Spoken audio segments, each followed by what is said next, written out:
When it comes to quality sleep, Ashley has you covered with top mattress brands at winning prices and with special financing options available. You can snooze now and pay later. Plus, your mattress purchase helps give the gift of better sleep to children in need and U.S. Special Operations Forces. Visit your local Ashley store or shop online today and make every snooze count. Financing is subject to credit approval. See store or ashley.com for details. Dreaming of overseas adventures or connecting more deeply with family from afar? Rosetta Stone bridges the language gap. I've tried others, but Rosetta Stone's immersive lessons and voice feedback technology are game changers. Dive into 25 languages by learning intuitively, just like when you were a kid. And here's the holiday sparkle. Grab a lifetime membership now and save 50%. Gift yourself the world. Head to rosettastone.com now and save 50%.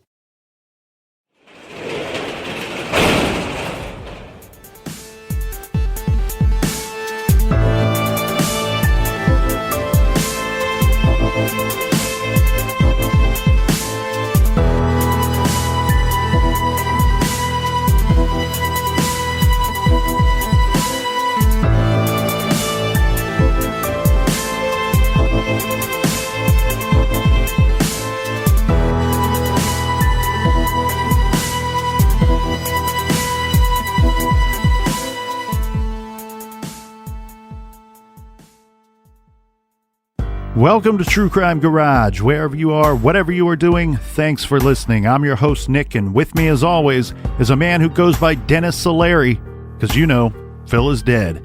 He is the captain. That's why I make all my passengers sign a waiver. It's good to be seen, and it's good to see you. Thanks for listening. Thanks for telling your Phil.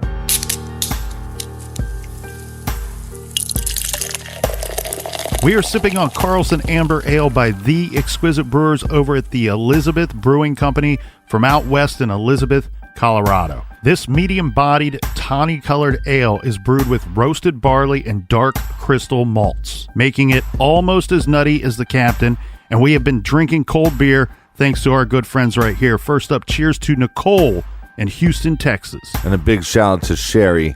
Oh, Sherry! From Kaysville, Utah. Next up, a cheers to our friend Allie all the way out in Australia. Yeah, it's a shame about those fires right now in Australia.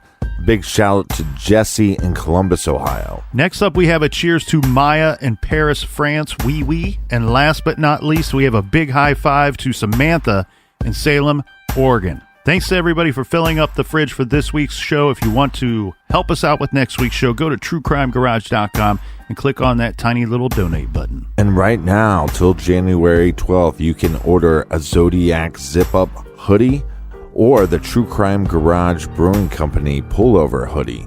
Those are on pre-order right now till January 12th. Go to truecrimegarage.com and click on the store page. That is enough of the business. All right, everybody, gather around, grab a chair, grab a beer. Let's talk some true crime.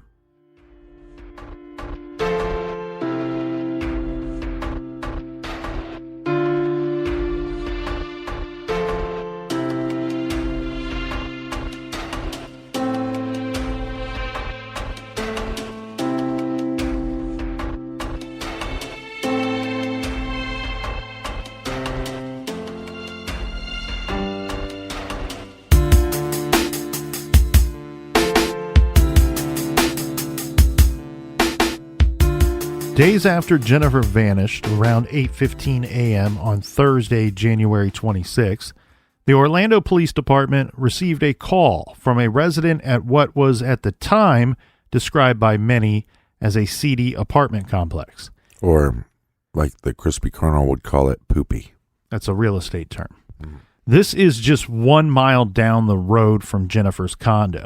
The apartment complex is called Huntington on the Green.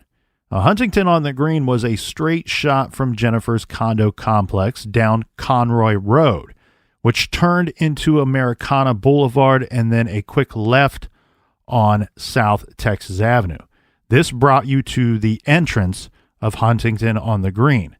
This complex was in a significantly less desirable area than Mosaic at Millennia, in an area known for drugs and prostitution. Joyce Kesse said that Jen would never go to this area of town. The caller from Huntington on the Green had seen the stories about Jennifer Kesse all over the local news and believed that her car, Jennifer's car, was parked in the lot across from the Huntington on the Green pool.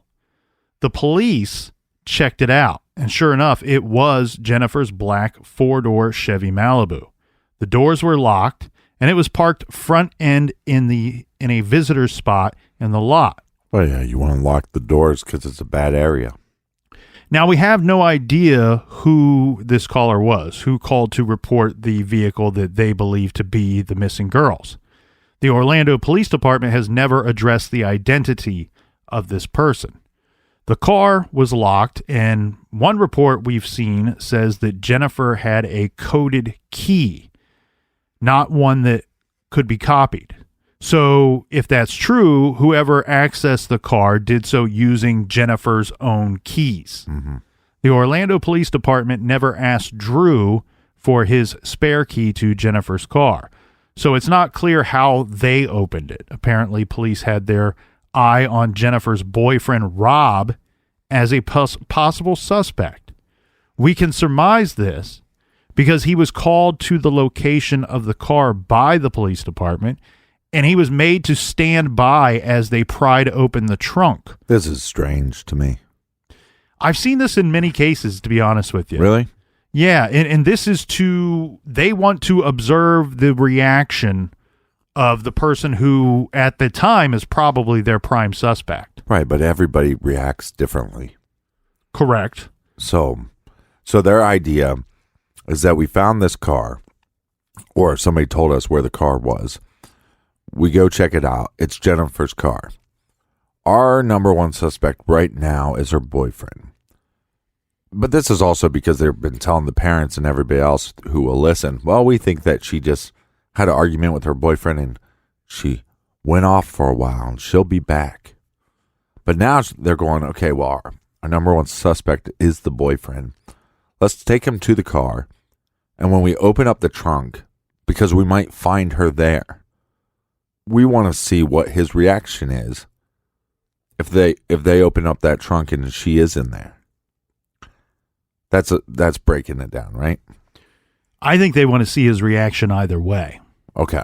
The problem with this tactic, just like many other police and detective tactics, is in a sense, you're showing your hand a bit, because while you want him there to observe his reaction to whether she's in the trunk or not, you're also giving up some details about the car because he's there. He's an observer. Yeah.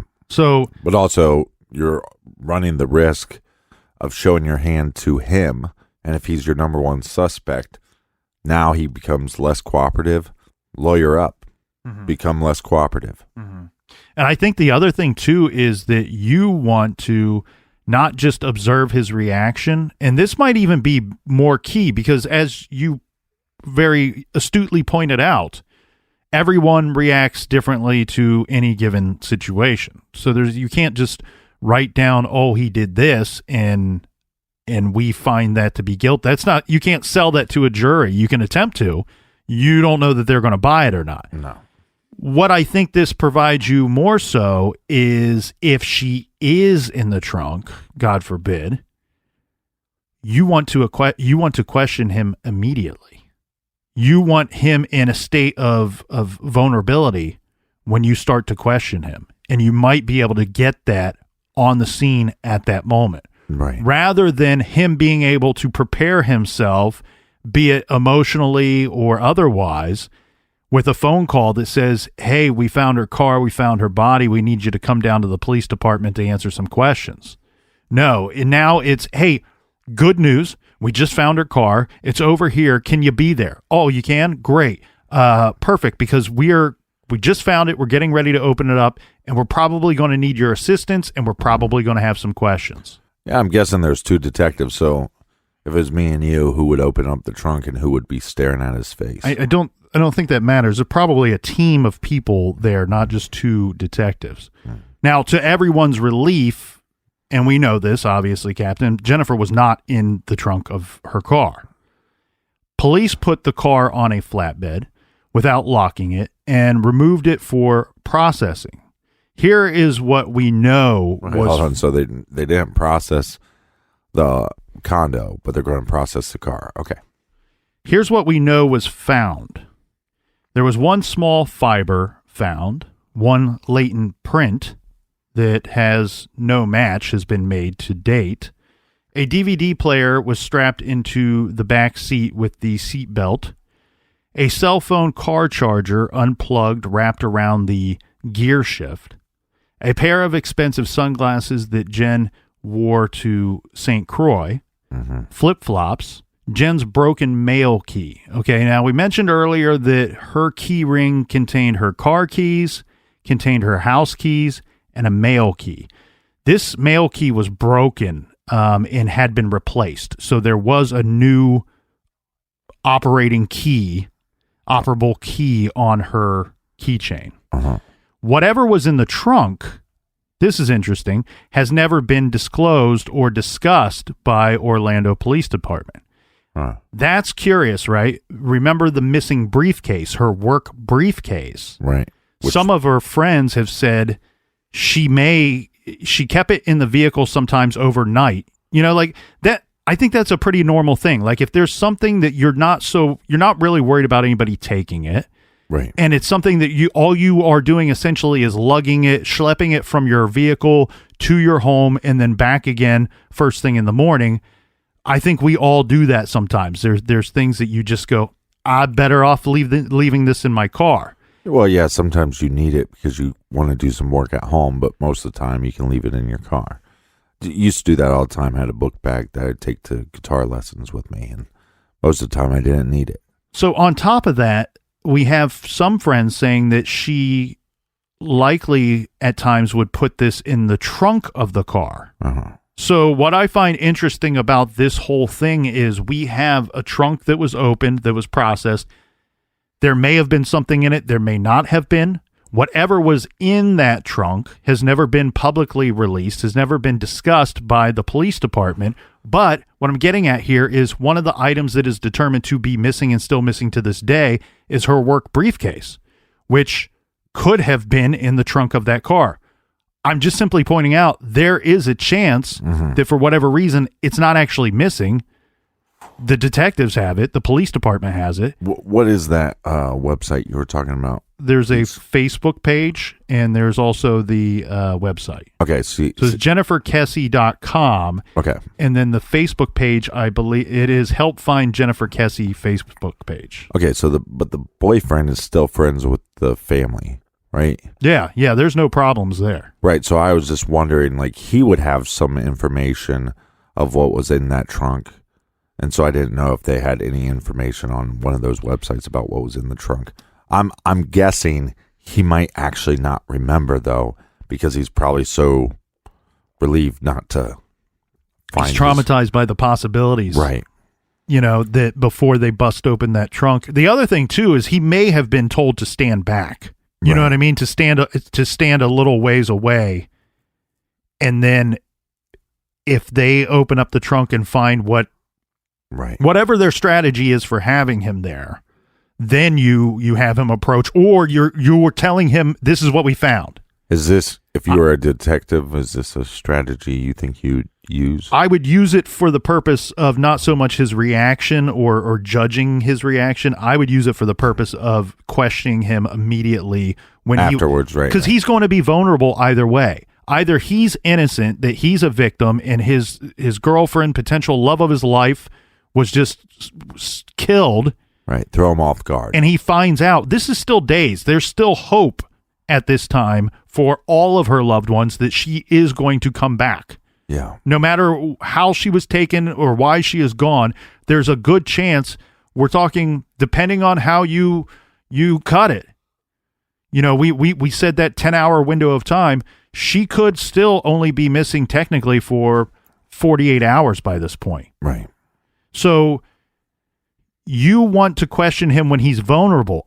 And I mean vulnerable either way. Either he's innocent and they find her and you're going to throw him at questions, and he may agree to be questioned and talk with you at length, or he's guilty and hiding something, and he's vulnerable from the standpoint of he's got something to hide.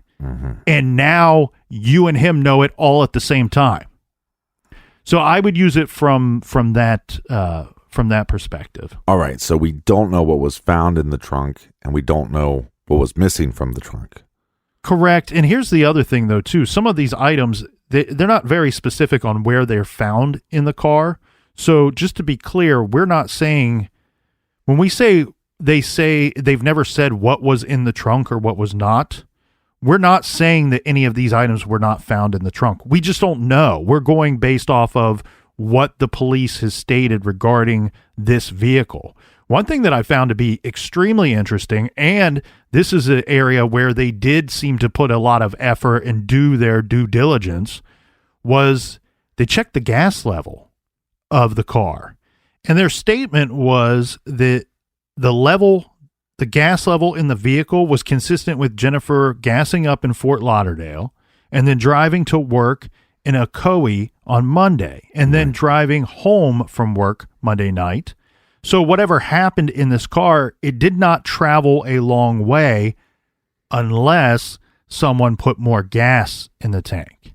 They could determine that the car did not go through any tolls or toll booths. Right. Remember that Jen drove through one daily to and from work. So her car did not pass through this toll or any other tolls since she did herself at 6:15 p.m. on Monday night.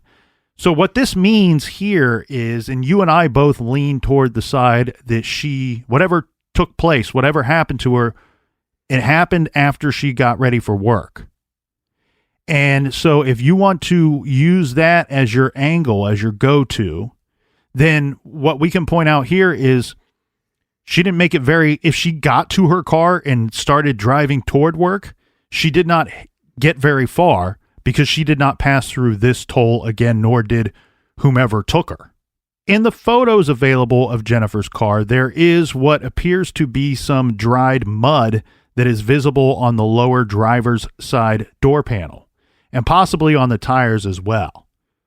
There was some DNA that was found. Now, that is about as much as we know about the DNA was found statement. Yeah, it's one of those things. I understand why they have to keep so much to their chest, right? Hold it close to the vest. But I wish we knew. But what else wasn't found? I would guess, Captain, that likely this could just be something as basic and unfortunate as touch DNA, which it does have some use, but could be less. This also could be, if they found a hair, because one of the statements is one small fiber. Well, there's chance that there could be, often this is not the case, but there is a chance that there could be DNA on that hair or fiber that was found. So what was not found was some of Jennifer's stuff, this being like her car keys, her purse, her iPod, and either cell phone. Hers and Travis's cell phones were not found in the vehicle. If anything else was found other than the items listed above, the Orlando Police Department has never made this public or addressed it. One thing that we do know, though, because Rob observed this, remember he's near the vehicle or on the scene at the time, Rob says that Jennifer's driver's seat was pushed way back, further back in his opinion, more so than what Jennifer would have left it. This could imply that whomever last operated the vehicle was taller than Jennifer, who is listed at 5'7" or 5'8". There was no evidence of any disturbance inside the car, however. As Joyce told CNN, quote, "There was no sign of trauma in the vehicle whatsoever," end quote. The Orlando Police Department believes that the car was wiped clean. Crime scene techs scoured the Huntington on the Green area and picked through a trash container. At one point, they are seen photographing a gym bag and some other items. It is not known whether these items are even related to Jennifer or Jennifer's case. Contrary to online rumors, her keychain was never found. There were some reports out there that eventually, I think this was quite some time later, that a keychain and or a key fob belonging to Jennifer was later found, and that is just not true. But it's pretty clear that the vehicle was processed. Yes, everything from the car, this includes whatever was in the trunk, was sent to crime labs operated by the FBI and the Florida Department of Law Enforcement. So, how did Jen's car get to Huntington on the Green? Or Huntington on the Poop. Jen never activated the satellite GPS system in the vehicle. This is because it cost a monthly fee. Police surveyed the area to see if there were any surveillance cameras, and sure enough, on the roof overlooking the pool area of this apartment complex were some ancient, it was like 30-year-old cameras, which still took shots of the pool and parking lot area. This is every 2 to 3 seconds. So just to be clear here, this is not like a constant motion recording, video recording. This is more or less every couple of seconds, snap a photo, snap a photo, snap a photo. This would make somewhat, herky-jerky video when you try to watch it later. The timestamp on the surveillance cameras was off by an hour. And as you and I know that... It's always off. Well, we discussed that, and I have some background in this, being a security administrator for years at a condo complex. Yeah. The thing that often takes place, and this is usually just by smaller operations. We had a larger operation, and we were, these were... That's what she said. These were higher skill leveled positions than what you find at most areas. In most areas, what you have is some third party Boy Scout looking. Well, that's giving them too much credit, because the Boy Scouts would have been fantastic at security work. They're always prepared. But this is some kind of rinky dink operation that's usually hired off some third party operation that comes in. They don't really care. They're actually called Rinky Dink Security Company. They're not invested in caring about the actual job.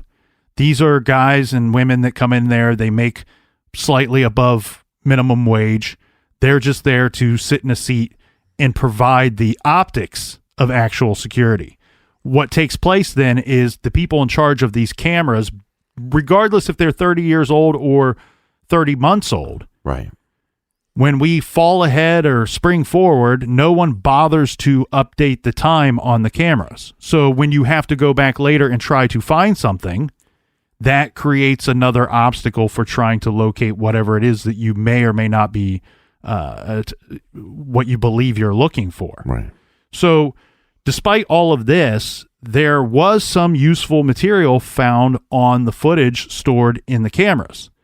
Jennifer's Malibu drove into the parking lot at Huntington on the Green around 11:59 a.m. on Tuesday, January 24th. This is right around the time that the Kesses were mobilizing for their drive north. They've already been made aware something's going on. They are en route to get to Jennifer's place to see and find out what's going on. The car drove front end into a parking spot with its rear facing the camera. Whoever was driving stayed inside the car for 32 seconds before exiting the vehicle. Then another camera captured the same person walking on the sidewalk along the fence line surrounding the pool area, walking out of view, never looking back. This was big. Police had footage of the driver of the car of an abducted Jennifer Kesse. Surely this was going to be the break that the family and the detectives needed. But sadly, the black and white video footage does not help us find the killer or the abductor. Yeah. The person who walked away from the car, it's been released. They are estimated to be, this is by the FBI, estimated to be between 5'3" and 5'5" tall. Whoever this person is got the luckiest of all lucky breaks. Yeah, when you hear this, hold on to your seats right now. When you hear this, you're not going to believe it. Despite the fact that he or she is not in any way attempting at all to hide their face, his or her face is obscured by the fence post in every one of the shots taken by the camera. Yeah, there's 3 pictures, I believe, right? Yeah. And each time, and there's 2 thicker poles, and twice the person's face is blocked by the thicker pole. Yeah. You know how, I mean, when you have a fence and you got all the little, but then you have the post.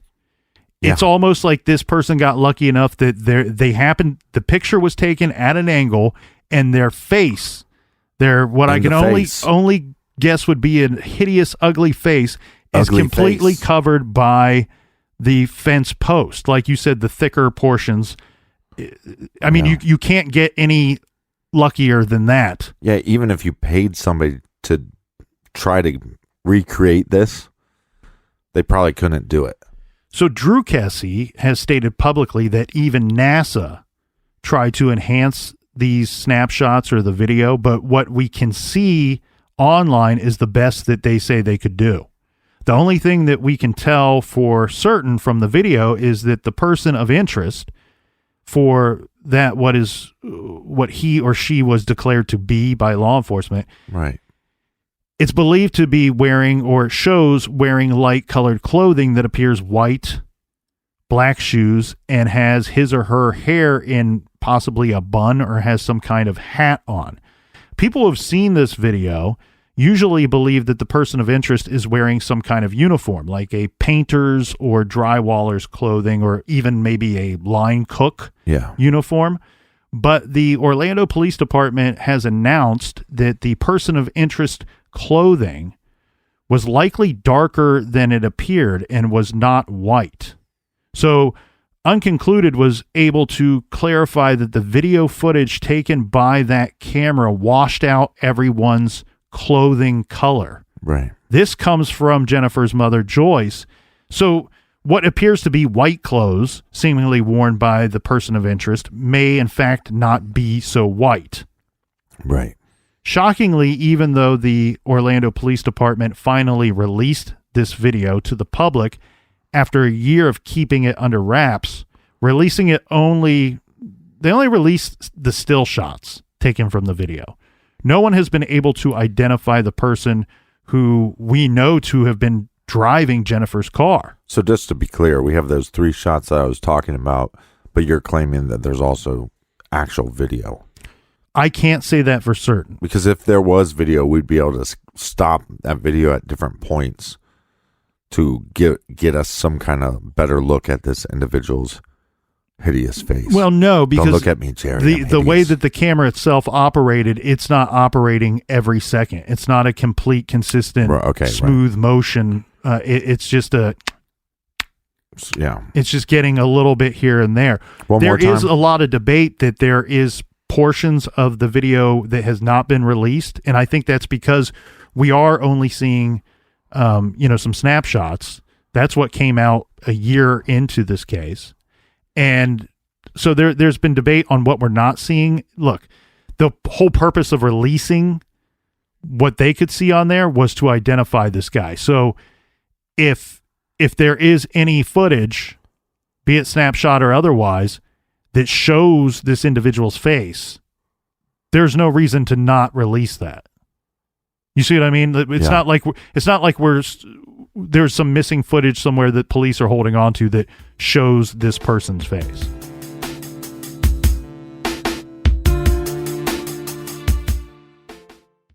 This show is sponsored by BetterHelp. Do you look forward to the holidays? Maybe you struggle with seasonal blues. This time of year can be a lot, and it's natural to feel some sadness or even anxiety about it. But adding something new and positive to your life can counteract some of those feelings. Therapy can be a bright spot, something to look forward to make you feel grounded, and to give you the tools to manage everything going on. If you're thinking of starting therapy, give BetterHelp a try.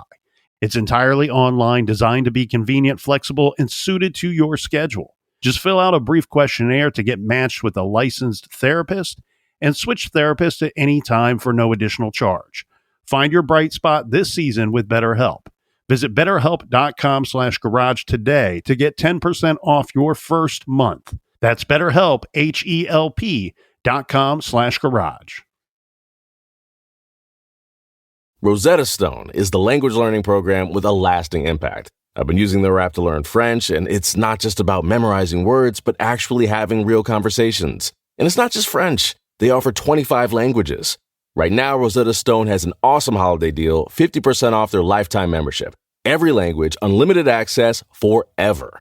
For anyone keen on diving deep into a new language, check out rosettastone.com. It's a game changer.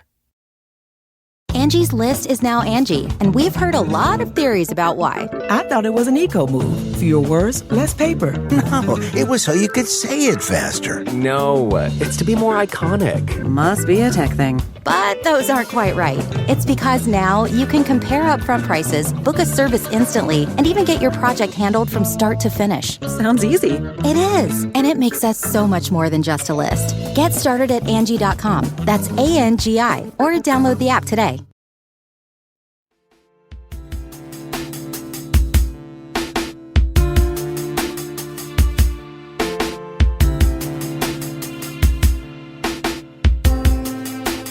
All right, we're back. Cheers, mates.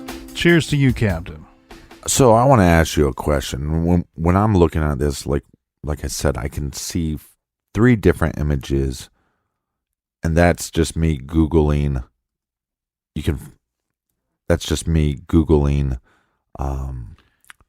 Jennifer Kesse. Yeah, so surveillance is what I'm Googling. Yeah, there's a bazillion places you can find the person of interest stills, is what it's generally called here. And eventually the full video, or eventually video, was actually released. And we'll get into that in a little bit. But really, these stills show you as much of the person as you're going to see at any other point. Right. So I think, especially for people that are unfamiliar with this case, they probably, if they're right now listening and they don't have the opportunity to look this up, probably want to know what we think we're seeing or what we're looking at. I will say this, like we already mentioned, the first thing I noticed, there appears to be the person is in no way trying to hide or conceal their face. Right. It's just happenstance that we can't see this individual's face. And then to take that a step further, I believe that the person has no idea, or maybe does not care, that they could be seen filmed on camera, right? Or seen on camera. The other thing here too is with this fence and with this post, this is where I have a little bit of an issue with what the statements are from the police department, saying that, even though the person of interest, even though their clothing may appear to be white or lighter in color, we've run some tests and it tends to white out or whitewash a lot of what the camera is picking up. Do we know if it does anything with the darker colors? Because if you look at the individual's shoes, there's no detail. It looks like a shadow, basically. Well, and I think a lot of that is because of the distance between this person and the camera. Mm-hmm. Where I call this into question, and I'm not saying they're wrong, and I'm not saying that they're lying to us.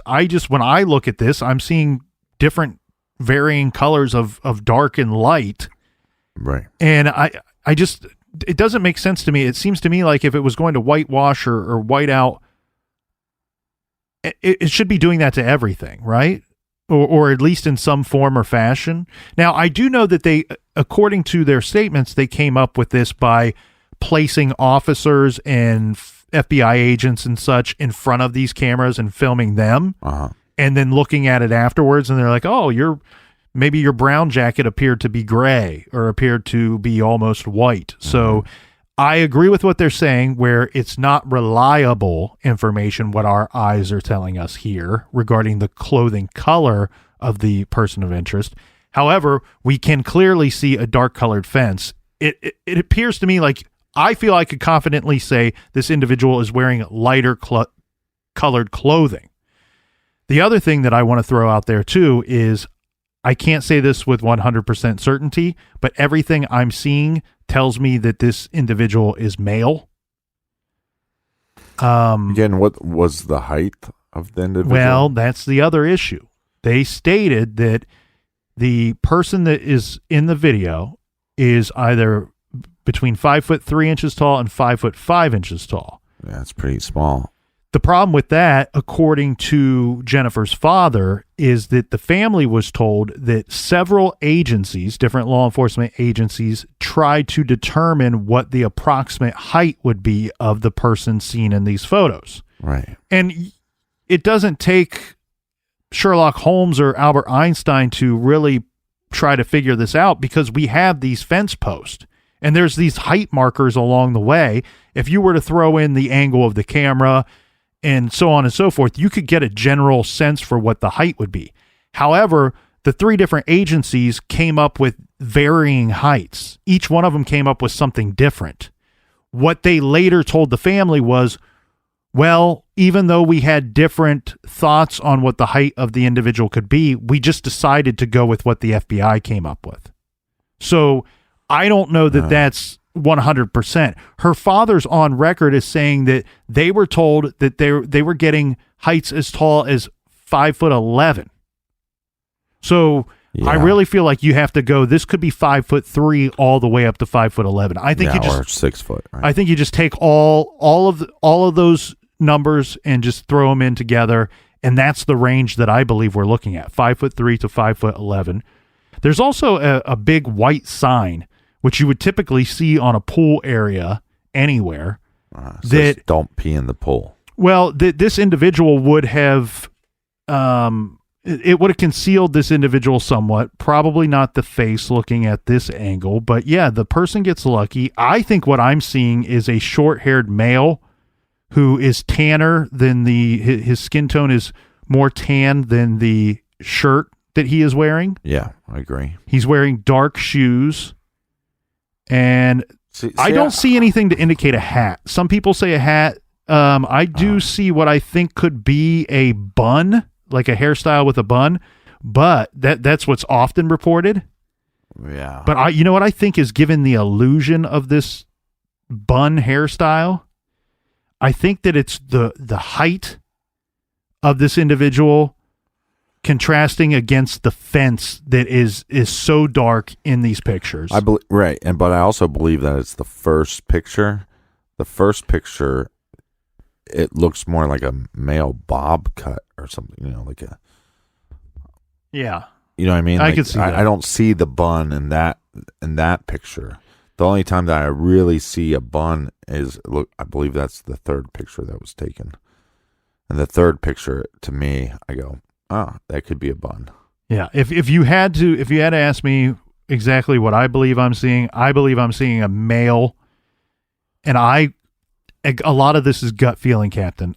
Don't ask me to point out hardcore evidence here.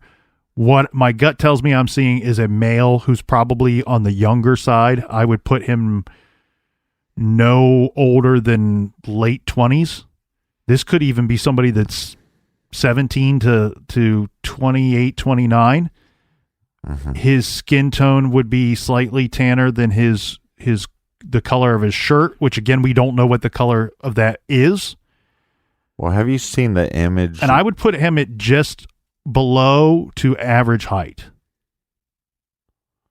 See, somebody took the image and made it a negative.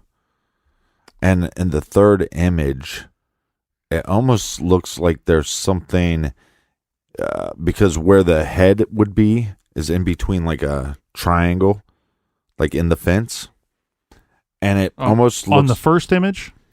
On the first image and on the third image, the back of the head is in that little triangle. Not triangle. In the corner of the square. Yeah. The rectangle. But it's almost like there's something blocking it. So when they made it a negative, it makes that what appears to be like a man bun, or right. That's what I said earlier. I believe you're getting the appearance of that because of the contrast between this person's head and the fence itself. Yeah. Because if you see, like, it gives the appearance, and I can't tell if this looks like it's radiating from the sun, from, that it's changing what the camera's picking up based off of the sun and the angles in play here. Yeah. And what you're getting is some flashing off of that fence, which is giving the appearance that there is nothing there, where this individual clearly has darker hair, making it have the appearance of a bun, which it could be flush and flat there. Right. And then it definitely appears more that way when they reverse it and have a negative of the image. So I think that's a very good thing that you pointed out. So yeah, for a minute I was leaning more towards female when I was looking at it, but now when you talk about the difference and the height, that could be anywhere from 5'3" to 5'11", possibly even 6 foot. And I almost feel like it's the walk, the gait of the gait person is very long. Yeah. It just the motion or the stills just feel to me like I'm seeing a man there. So we have Bridge Guy from Delphi. I guess now we have Fence Guy. Yeah. From here. Yeah. We did say that the video was eventually released. This took place when Drew and Joyce Kesse persuaded the Orlando Police Department to release the video. This took place in May of 2007. This was in hopes that someone would recognize the suspect, as one of the detectives on the case told CBS News, quote, "We're hoping that somebody would come forward and say, 'Oh yeah, that's my boyfriend,' or 'that's my cousin.' We know that did not happen." Right. Now, we have zero information about the supposed small amount of DNA found in Jen's car. In 2016, a detective said that the DNA from the car or from items found in Jennifer's car would be sent in for retesting using new techniques. It's not known whether anything came of this more recent testing. Once the Orlando Police Department finished processing the Chevy Malibu, they did return this vehicle to Jen's parents. The car was a lease, and unfortunately, it was returned to the leasing company.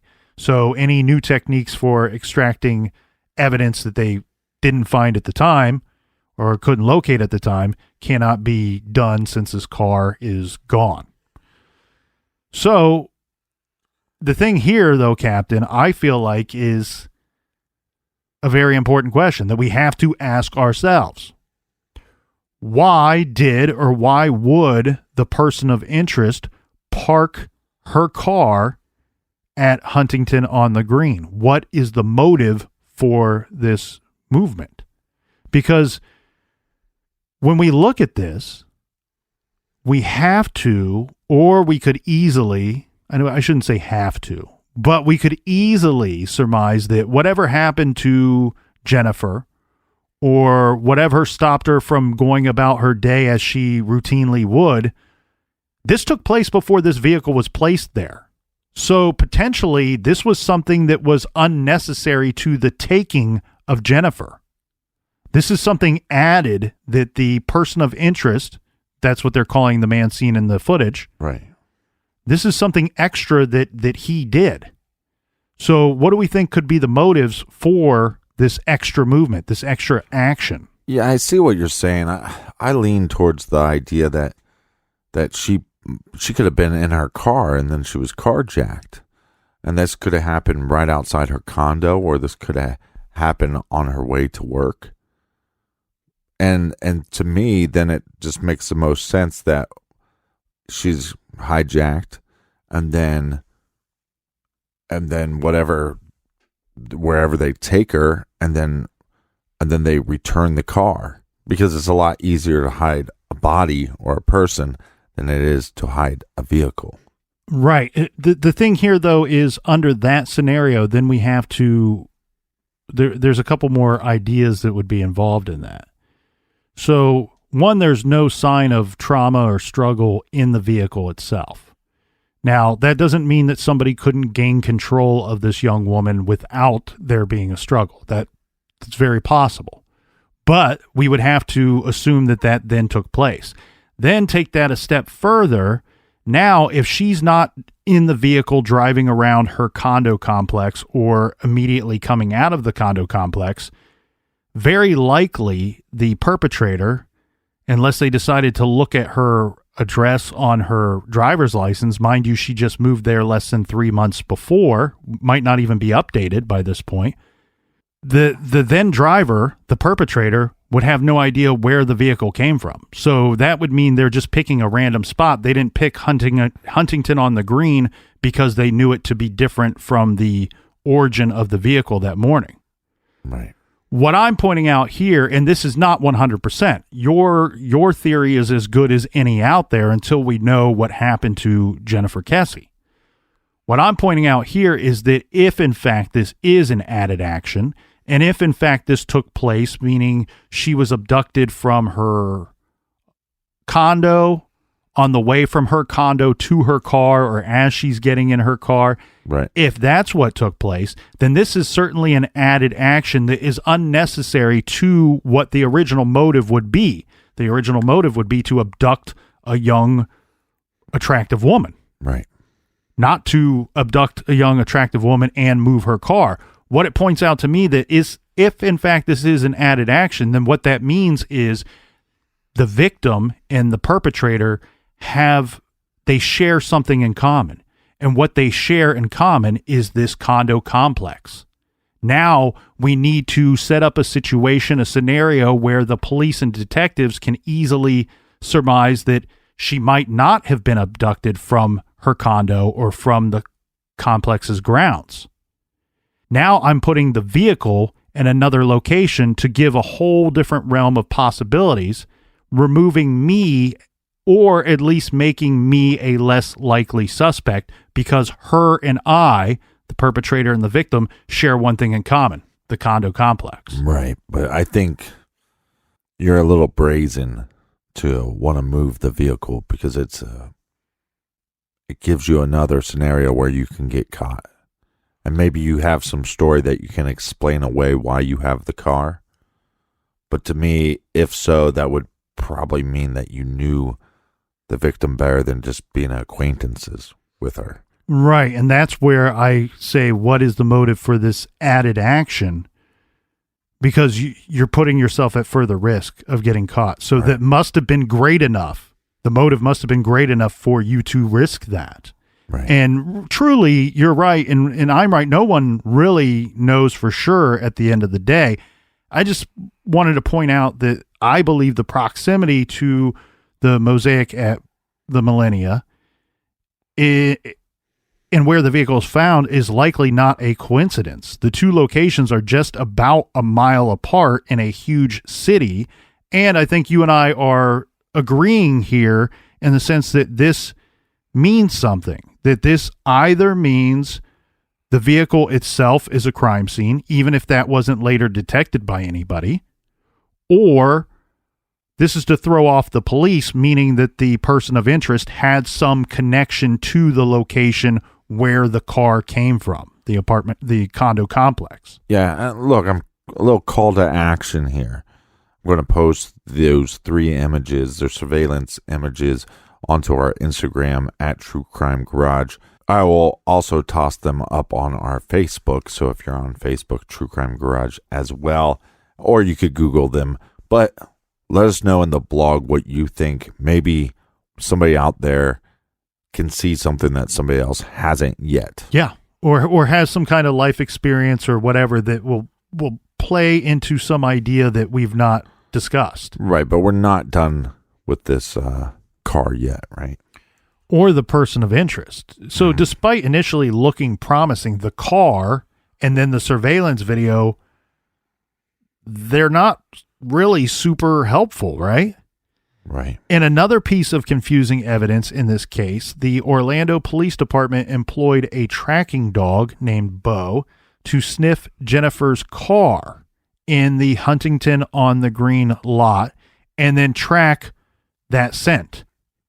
He walked the 1.1 miles straight back to Mosaic at Millennia. Instead of going through the main gate, he walked past that area through a large break in the fence, which separated the development from the public sidewalk, and to the bottom of the open air back stairwell that leads up to Jennifer's condo on the second floor. Okay. If the tracking dog is accurate, then whoever drove the Malibu left it in that parking lot and then walked back to the condos where Jennifer lived. Yeah. This seems to be primarily the reason that the Kesses, Drew, Joyce, and Logan all believe that one or more of the workers that were working there are responsible for what happened to Jennifer. Now, there has been some argument that the dog... Here's the problem. And I've discussed this with... Well, there's always problems with dogs. Well... Every case. You got to believe it or not. You got to believe the dog or not. Well, and they can't exactly... They're not telling you exactly... They're tracking something. They can't tell us exactly what it is that they are tracking. So, keeping that in mind, many people have pointed out, well, is it possible that the dog is just retracing the movements of this vehicle all the way back to where it came from? Right. I understand that argument. The problem I have with that argument is that the dog didn't go through the main gate. The dog essentially went through a hole in the fence, went through a broken down portion of the fence, and then back to that's how somebody would go on foot, not the movements of the vehicle. Somebody didn't drive that vehicle off road. So I find you don't know. I find it to be heavily more accurate, or more likely, I should say, that the person of interest, whoever left that vehicle in that parking lot, but if the went back to the condo on foot. Right, but if the person of interest wasn't in the car that long, you would think that the dog would have a hard time picking up that person's scent, and that's what they would be following back. If they only moved the car from the condos to the apartments, it's only a mile. Right. So I don't know. But then you have to call into question, what is the dog tracking? Right.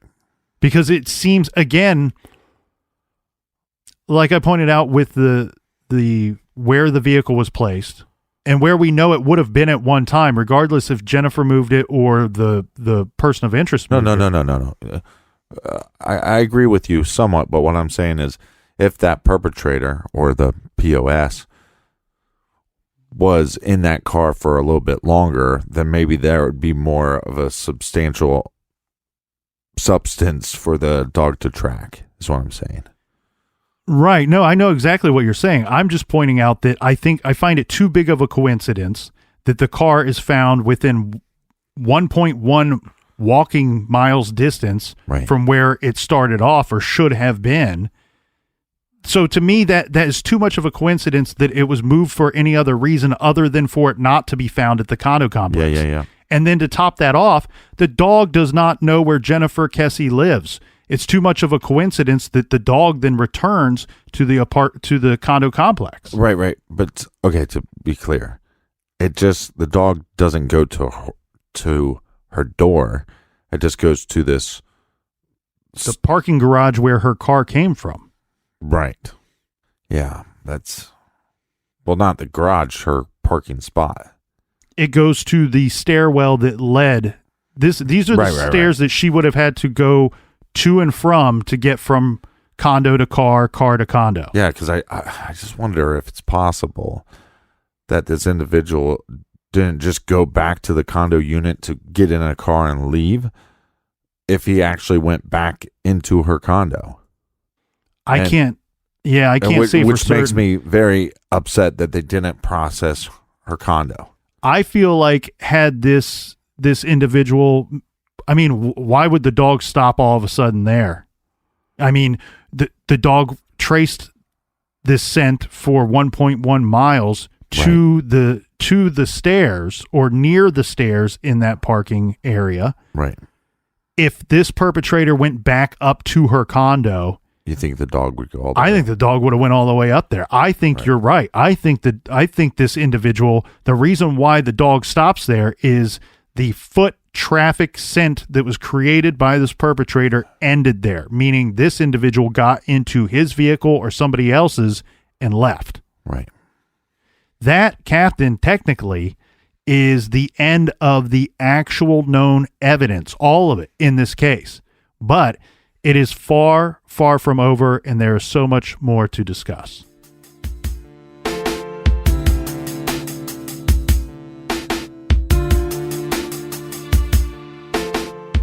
All right, Colonel, do we have any recommended reading this week? Well, we've done missing persons cases for the last 2 weeks, so I think it's only fitting that we feature a great book called The Lost Brothers, A Family's Decades-Long Search by Jack Elhigh. This is the story of a decades-long ordeal, one of the oldest known active missing child investigations told by a writer whose own research for an article in 1998 sparked new interest in the boy's disappearance. Check that out by going to truecrimegarage.com. You can find all of our recommended titles there on the recommended page. Yeah, make sure you check us out on the Stitcher app. You can get all of our old episodes for free. And you can check out our other show, Off the Record, our bonus show, Off the Record, on Stitcher Premium. Until next week. Be good, be kind, and don't litter.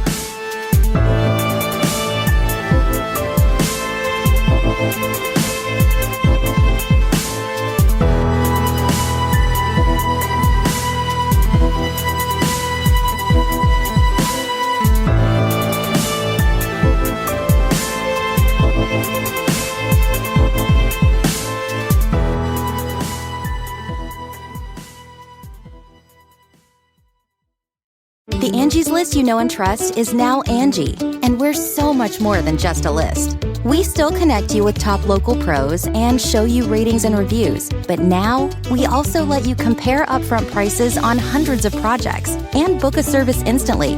We can even handle the rest of your project from start to finish. So remember, Angie's List is now Angie, and we're here to get your job done right. Get started at Angie.com. That's ANGI, or download the app today.